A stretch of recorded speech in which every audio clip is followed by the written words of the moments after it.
Saudara-saudara, dalam perjalanan Tuhan Yesus bersama-sama dengan murid-muridnya ke Kapernaum, para murid-muridnya ternyata mereka bersetegang satu sama lain karena mereka berebut siapa yang terbesar di antara mereka.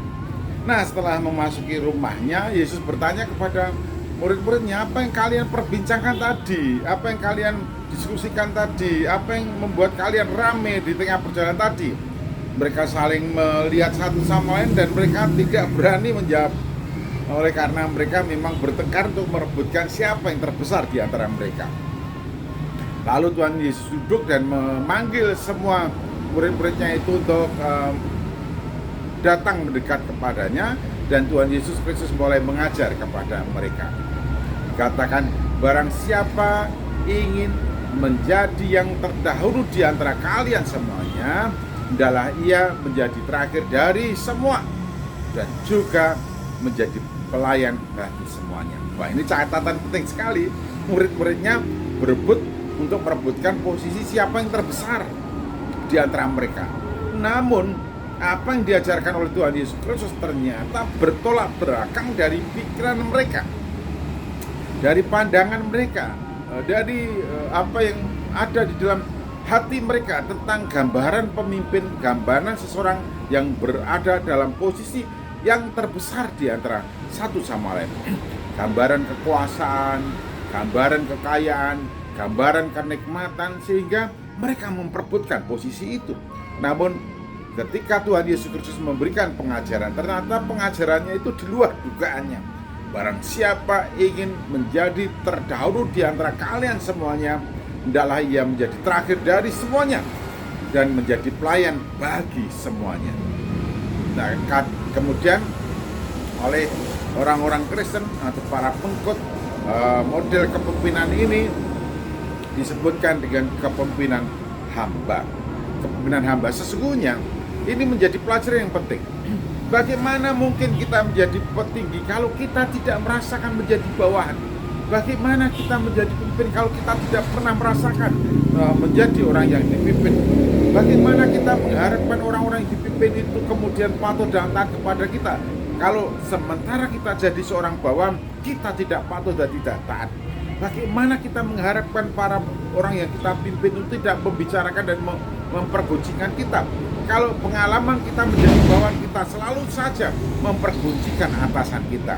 Nah, ini sesungguhnya menjadi pelajaran yang berharga, pengajaran yang paling baik dan mempersiapkan seseorang untuk menjadi pemimpin itu adalah ketika merasakan hidup menjadi orang yang dipimpin atau hidup dalam ketaatan kepatuhan kepada para pemimpinnya. Karena itu Tuhan Yesus Kristus mengajarkan kepada mereka, barang siapa ingin terkemuka, ingin terbesar, ingin terdahulu di antara kalian semua, hendaklah ia yang menjadi yang terakhir dan juga menjadi pelayan bagi semuanya.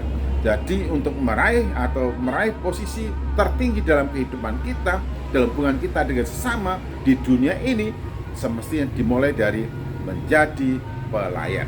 Bahkan pelayan adalah sifat dasar yang semestinya dimiliki oleh siapapun yang menginginkan untuk menjadi pemimpin atas yang lainnya. Nah, sekarang kita semua juga sedang berada pada situasi kondisi atau iklim kompetisi untuk menentukan siapa yang akan menjadi pemimpin bagi bangsa ini. Oleh karena itu, catatan penting di sini adalah kita harus memperhatikan dengan cermat bahwa setiap orang yang betul-betul mau mempedulikan dan mengutamakan siapa yang hendak dipimpinnya ialah calon pemimpin. Seseorang yang pernah merasakan bagaimana menjadi seorang bawahan yang tunduk patuh dan taat kepada pimpinannya, dan rasa hormat hingga sekarang dipertahankan kepada orang yang dipimpinnya, dialah yang dapat menjadi catatan bagi kita menjadi salah satu kandidatnya. Namun masing-masing orang mempunyai ukuran yang berbeda, tetapi ukuran yang kita pakai semestinya adalah sebagaimana yang Tuhan Yesus Kristus ajarkan kepada kita. Barang siapa ingin menjadi terdahulu, rela menjadi terakhir untuk melayani semua orang. Barang siapa yang ditempatkan pada posisi yang strategis, dia sendiri juga harus siap menjadi terang, menjadi teladan, tapi siap juga ajur-ajir hidup bersama dengan siapapun untuk memberikan faedah, manfaat, dan keberhasilan bagi orang lain. Selamat menduduki posisi yang sekarang sedang dijalani dan selamat meresapi dan merenungkan. Jikalau engkau ingin menjadi yang terbesar, terkemuka, dan pemimpin, engkau harus memiliki jiwa watak pelayan. Tuhan Yesus Kristus memberkati.